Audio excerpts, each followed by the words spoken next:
La légende de l'olivier miraculeux fait référence à un olivier qui fleurissait une nuit par an et le lendemain matin ses fruits étaient mûrs.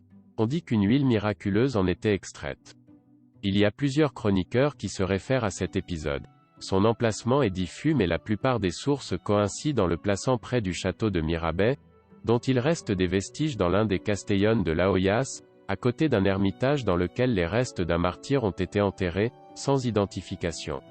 Ce fait est si bien connu qu'en l'an 960, le pape Jean XII envoya une pétition au calife Abderrahmane III, le suppliant de lui envoyer les reliques existantes dans la cour d'une église à côté de laquelle se trouvait un olivier qui fleurissait la veille de Noël. Et ses fruits, ils mûrirent à la lumière de l'aube.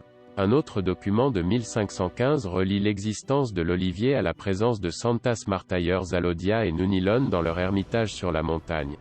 Les fruits qu'ils portaient, transformés en huile, servaient d'approvisionnement au curé de cet ermitage, fondé par Louise de Beaumont, comte de Lérine et connétable de Navarre au début du XVIe siècle. Concernant la provenance de l'olivier miraculeux, nous revenons à nouveau à la légende.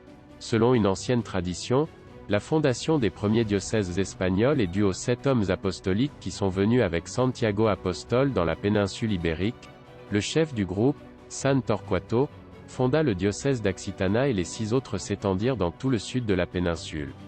Un rameau d'olivier du jardin de Gethsémani, à Jérusalem, serait planté de leurs mains, donnant lieu à ce fait surprenant et admirable.